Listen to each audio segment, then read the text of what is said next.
olaba alinyaka kebeka soda n'alyajana mukama engalo ez'abantu ezikubira waggulu mu linnya erya Yesu.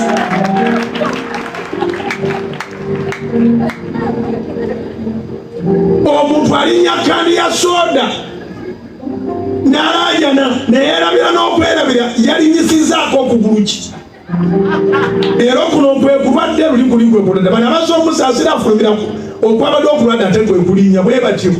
Omanyi His Excellency yatugamba we should major on majors and minor on minors. Naye ebiseera ebisinga minors ezimu nzibu nnyo okwewala. Kyova olaba week in week out tuvaayo ne tukola videos ku bantu nga Bebe Cool, tukola videos ku bantu nga Pastor Bujingo. Eggulo yabadde Independence Day 9th October. Happy belated Independence Day. Ku Uganda plus 256 tetwakoze post congratulating Uganda okutuuka ku independence, because we didn't think as Ugandans we are independent.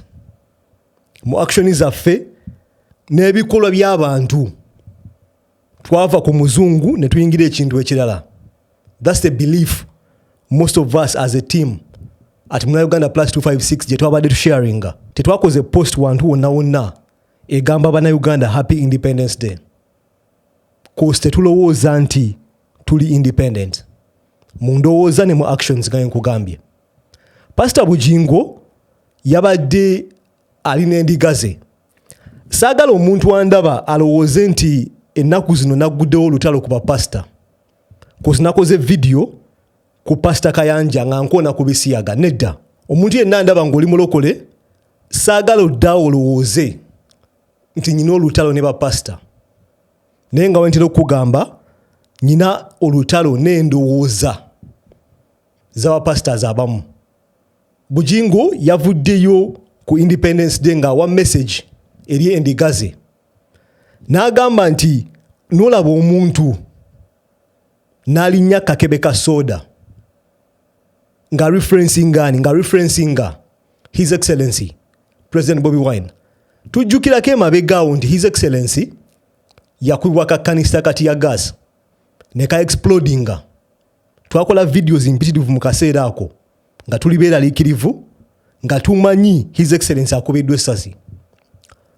Evidence yavaayo nga His Excellency yamaze otwalibwa mu ddwaliro nga akapapajjo ka kanisa kana akati ya gas kayabika ne kamukuba mu nyama ne kagiyingira. Mweyembera yali egenda mu maaso nakola video kweno channel ne nkugamba nti akapapajjo kano kaina potential ekuba eriiso, kaina potential eyingira obwongo, ekuba skull n'ejasa ne kayingira mu bwongo, kaina potential eyinza otwala obulamu bw'omuntu.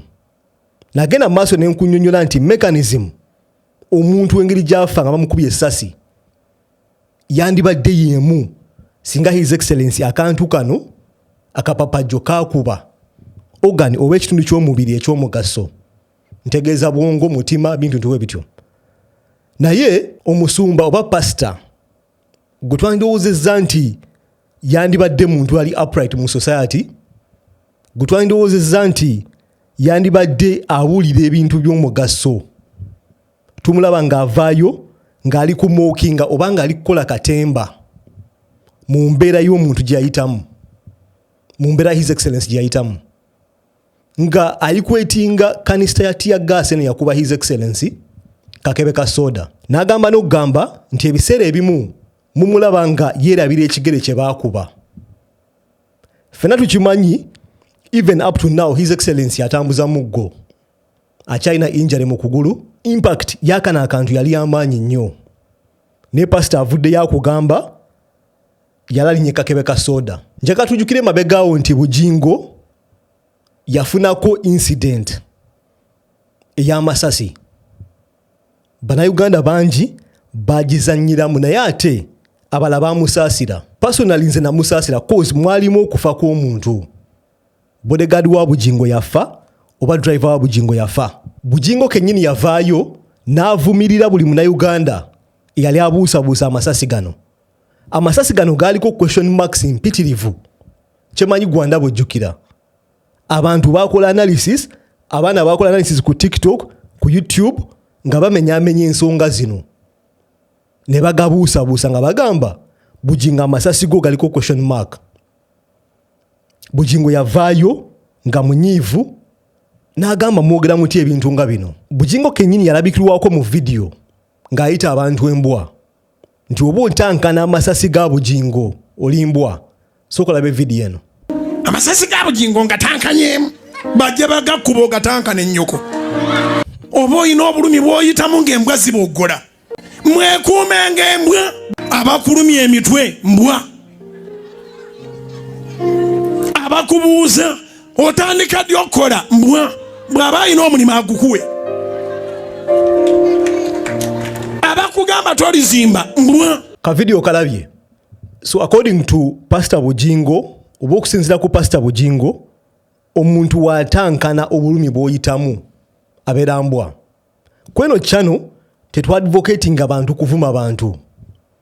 Tuli strict about language. Omuntu oba ovuma toli welcome.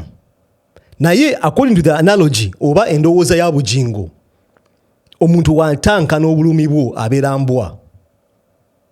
So nyinza okubuuza nti omuntu waavaayo n'adawutinga oba n'abuusabuusa obulumi His Excellency bwe yayitamu abeera mbwa.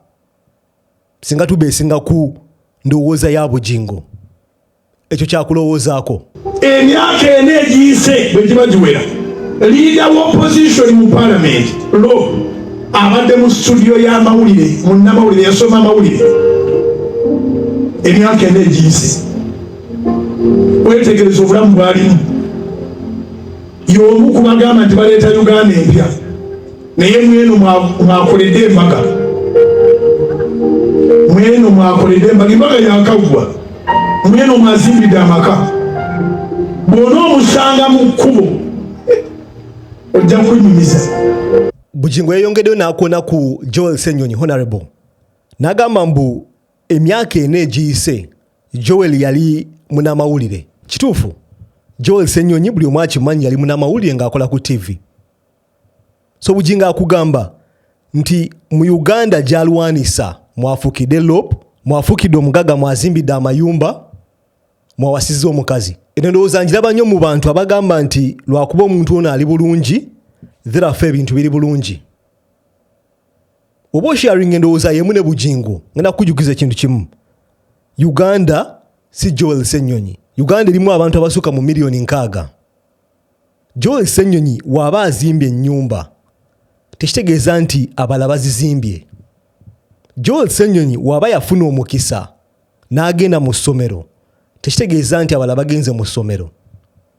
Joel Ssenyonyi waba yali munnamawulire emyaka egiyise n'agenda n'afuuka lawyer, tekitegeeza nti buli mwana ali mu Uganda agenda okufuna opportunity ey'emu nga Joel Ssenyonyi. Ye problem eri mu ndowooza y'abantu nga Bujingo. Bo balowooza nti lwakuba omuntu gwe bamanyi waba asucceedinze, therefore buli omu mu Uganda asucceedinze. Argument yemu etera okuwulikika nga bareferencinga ku His Excellency President Bobi Wine nga bagamba mbu wavuga escalade, wa succeedinga mu era oba mu system oba mu government eya General Museveni. Nga balowooza nti lwakuba yakikola talina kukivumirira. Mu buli society whether eri function oba non-functional mugenda kuvaamu abantu abasucceedinga. Ensinga za Afghanistan, ensinga zi Syria, ensinga zi Gaza, waliyo entalo n'enkukakasa mulimu abantu abali successful. Kye tuyita outliers. Every system whether function or non-functional ejja kuproducinga results ngezo. Tekitegeeza nti abantu bano bagenda kurepresentinga what happens in the majority oba ekituukawo mu maaso mu bantu abangi. Abantu abangi be bamataringa. His Excellency okuvuga escalade, Joel Ssenyonyi okufuuka LOP ng'abadde munnamawulire, tekirepresentinga how a society behaves. Woba olina endowooza ng'eya Bujingo, lowooza ku bintu ng'ebyo. Abantu nga His Excellency President Bobi Wine, Joel Ssenyonyi tosobola kubakozesa nga example oba reference ey'okulaga behavior ya society kuziba outlier. Olina kutunulira kino ekinene n'ogamba nti ngenze mu gete e Bwayise, n'ogamba ngenze e Katwe, ngenze e Kibuye. Abantu bali batya? How is the lifestyle of the people? Abali ku ground, omuntu wa wansi yeeyisa atya? Y'engeri gy'ogenda okwasesinga mu society whether egenda mu maaso oba egenda mabega. Singa osanga nti omuntu wa wansi ali bubi nnyo okusinga bano abali mu bifo eby'amaanyi, kitegeeza society eyo teri balanced. Osobola okukonkulinga n'ogamba nti the minority are oppressing the majority. Nti oli asobola okugenda n'agula Discovery ya biliyoni emu. Naye nga wennyini mu nsi mwabeera mulimu omuntu atayinza kugula muti gwa sabbuuni. Mulimu omuntu nga yakoma okunywa sukaali mwaka mulambe emabega. So oba olina endowooza eyo kanjite ey'ekisiru erowooza nti just because abantu nga Joel Ssenyonyi, abantu nga His Excellency basucceedinze, therefore Ugandans are doing well in the system, olina okwetereeza. Ngenda kusaba oteeka endowooza mu comment section wansi awo ku bye njogeddeko n'enneeyisa y'abantu nga Pastor Bujingo. Oklikinge ku screen wano olabe bebe okulu we yagezaako okwe-exposinga oba okulabisa His Excellency President Bobi Wine ekyamutuukako. Njabala mu video eddako. Peace.